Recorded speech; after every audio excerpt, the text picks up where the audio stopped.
Welcome to Garima GRS Education. हाँ जी, तो क्या है?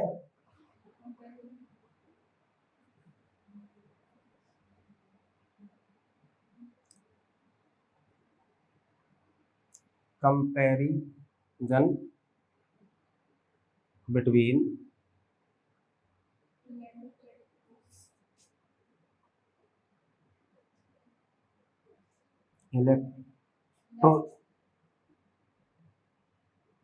इलेक्ट्रोस्टैटिक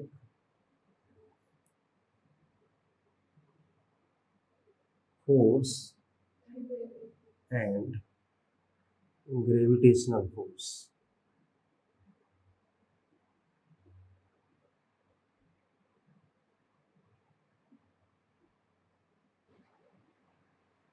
इसमें हमको तुलना करनी है कि गुरुत्वाकर्षण बल और स्थिर वैद्युत बल के बीच में। ठीक है, गुरुत्वाकर्षण बल क्या है? गुरुत्वाकर्षण बल भी दो पदार्थिक कणों के बीच में लगने वाला बल है, और कूलाम का नियम भी दो पदार्थिक कण होंगे जब आवेश होगा तो। ठीक है, तो कौन अधिक होता है, इसके लिए हम कांस्टेंट मान लेते हैं कि मान लेते हैं दो चार्ज है या दोनों इलेक्ट्रॉन ले लीजिए। ठीक है, दोनों इलेक्ट्रॉन है जिनके बीच की डिस्टेंस r है, क्योंकि हमें इलेक्ट्रॉन का चार्ज भी पता है और इलेक्ट्रॉन का द्रव्यमान भी पता है, मास भी पता है। तो इनके बीच में इलेक्ट्रोस्टैटिक फोर्स निकालिए। Electrostatic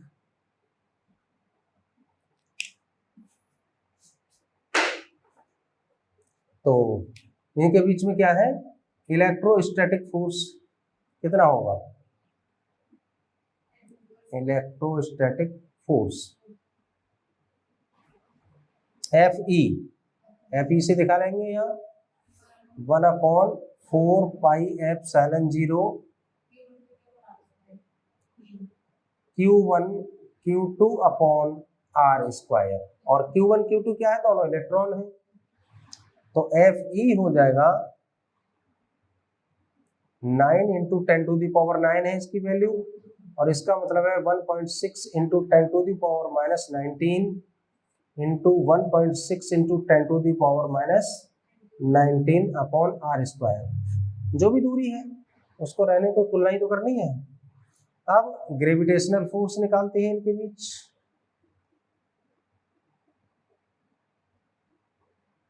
gravitational force between the two electrons Fg, ये कूलम्ब्स लॉ के अकॉर्डिंग निकलेगा, वो न्यूटन्स लॉ के अकॉर्डिंग निकलेगा, क्योंकि न्यूटन साहब ने ये कहा था कि दो ब्रह्मांड में कहीं भी दो पदार्थिक कण हैं तो उनके बीच में हमेशा गुरुत्वाकर्षण बल कार्य करता है, और जो प्रकृति में आकर्षण का ही होता है, मतलब गुरुत्वाकर्षण बल सदैव आकर्षण बल होता है, जबकि कूलाम के अनुसार स्थिर वैद्युत बल आकर्षण का भी हो सकता है और प्रतिकर्षण का भी हो सकता है। एक तो अंतर यही है। अब तुलना करते हैं कि कितना कितना होता है मैग्नीट्यूड में। तो Fg का मैग्नीट्यूड निकालिए, उनका है G m1 m2 upon R square, ये फॉर्मूला है गुरुत्वाकर्षण का। तो Fg हो जाएगा, G की वैल्यू है 6.67 इंटू 10⁻⁻11, और इसका जो इलेक्ट्रॉन का द्रव्यमान है वो होता है 9.1 इंटू 10⁻⁻31 इंटू दूसरा भी इलेक्ट्रॉन है 9.1 इंटू 10⁻⁻31 किलोग्राम में अपॉन R स्क्वायर। ठीक है, तो इसको कैलकुलेट करते हैं कि Fe कितना हो गया है 1.6, यानी कि 9 इंटू 1.6 इंटू 1.6 2.56 इंटू 10⁻, देखिए 19 और 19 38 हो गया, माइनस का 38 में से 9 गया तो कितना हो गया -29 अपॉन R स्क्वायर। ठीक है, और 9 इंटू 2.56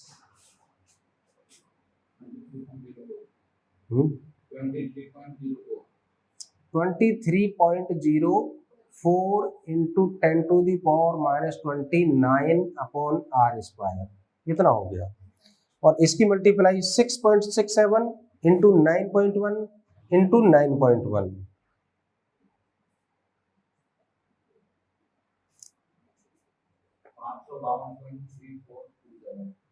552.34। चलो इससे कोई खास फर्क नहीं है, तुलना करनी है।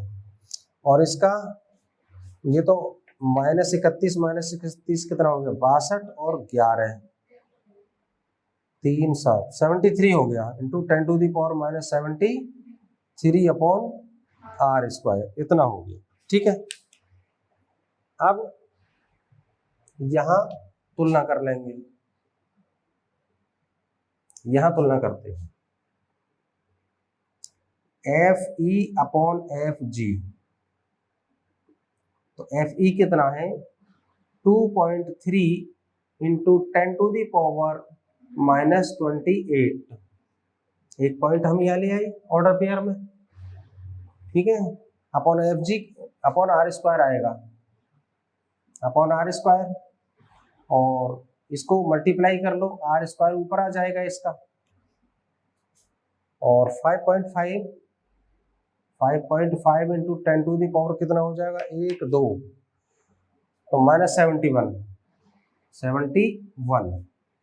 तो 2.3 अपॉन 5.5 हो गया, F E upon F G, R square से आर स्क्वायर कैंसिल, और ये हो गया 71 में से 28 माइनस के, और 71 ऊपर जाएंगे तो कितना हो गया, 11 में से 8 गए तो 3, और 6 में से 2 गए तो 4, ठीक है, और ये प्लस का हो जाएगा, कुछ समथिंग आएगा 2.3 upon 5.5 into 10⁻43,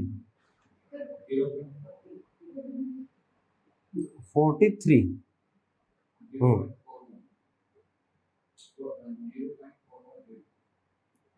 F E upon F जी हो जाएगा 0.41 इंटू 10⁻43, बाई क्रॉस करेंगे इसको, एफ जी है ये, क्रॉस करेंगे तो यानी कौन अधिक हुआ, इलेक्ट्रिक फोर्स, इलेक्ट्रोस्टैटिक फोर्स अधिक हो रहा है 10⁻43 गुना एफ जी का इलेक्ट्रॉन के बीच में। अगर प्रोटॉन हो जाएंगे थोड़ा कम हो जाएगा, उसका द्रव्यमान अधिक होता है लेकिन चार्ज इतना ही होता है। इसमें चार्ज की मात्राओं के गुणनफल के अनुक्रमानुपाती है, वो द्रव्यमान की मात्रा के गुणनफल के अनुक्रमानुपाती है, ठीक है। तो इलेक्ट्रिक फोर्स अधिक होता है, और इसमें क्या है कि ये दोनों ही सेंट्रल फोर्स है, लाइन के अकॉर्डिंग लगते हैं, और लेकिन इसमें क्या है, ये एक आकर्षण का होता है इलेक्ट्रोस्टैटिक फोर्स, या प्रतिकर्षण का होता है, और ये केवल आकर्षण का होता है, ठीक है। तो ये कोई खास बड़ी बात नहीं है, किसी भी कण को लेकर के जिसका आवेश और द्रव्यमान पता हो उससे हम तुलना कर सकते हैं। प्रोटॉन का पता हो प्रोटॉन से कर दीजिए, इलेक्ट्रॉन का पता हो, सही मायने में तो इलेक्ट्रॉन ही बहुत काम की चीज है, इलेक्ट्रॉन से ही इलेक्ट्रॉनिक्स पूरी ब्रांच, और इलेक्ट्रॉन से इलेक्ट्रिकल, इलेक्ट्रॉन से ईमेल, ईमेल का मतलब है इलेक्ट्रॉनिक मेल, जब इलेक्ट्रॉन पर केमिकल रिएक्शन तो इलेक्ट्रॉन के आदान प्रदान से, जब इलेक्ट्रॉन पर ही चल रहा है सब कुछ तो फिर इलेक्ट्रॉन का ही ले लीजिए, ठीक है, ओके, Thank you.